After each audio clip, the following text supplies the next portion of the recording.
Every day, trillions of your cells quietly follow instructions: grow, divide, or rest. But what happens when just one cell ignores the rules? What if it chooses to grow endlessly? That's the beginning of cancer, not as an invader, but as your own cell, gone rogue. In this video, we'll explore the invisible war inside your DNA, between genes that tell cells to grow and genes that try to stop them. Let's decode the hidden genetic battle behind cancer. Your cell is like a factory. It can rest, that's the G0 phase, or begin building again. It follows a process called the cell cycle. There are four main stages. G1, the cell grows. S, DNA is copied. G2, the cell prepares.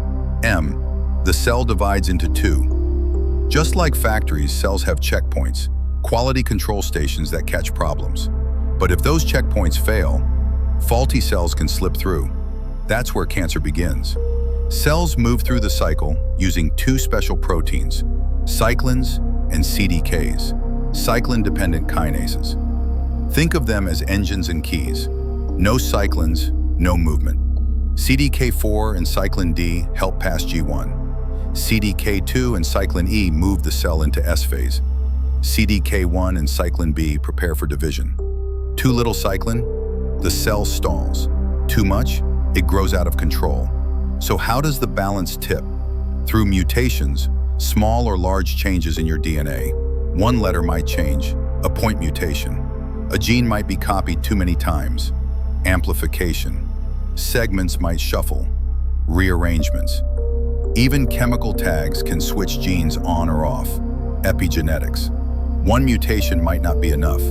But as they build up, the control system breaks down, and a normal cell becomes something dangerous. Now meet the genetic accelerators. Oncogenes.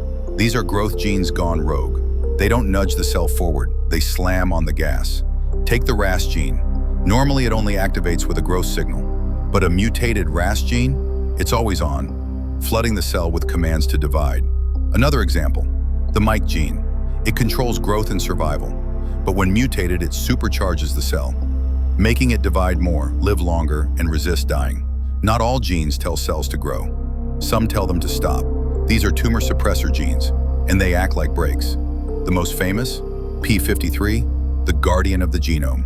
When DNA is damaged, P53 activates.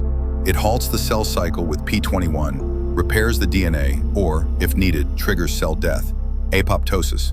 But if P53 is mutated, none of this happens.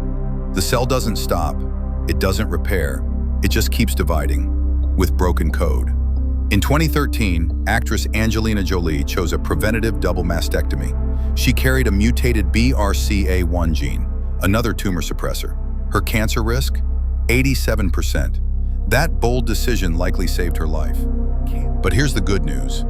Cancer is no longer a mystery, and the first weapon against it is knowledge. If cancer runs in your family, get tested. Genetic screening reveals risks early. Live a healthy life, your habits influence your genes. Medicine is catching up too, with targeted therapies that block rogue genes or restore lost ones. We're no longer helpless in the face of cancer.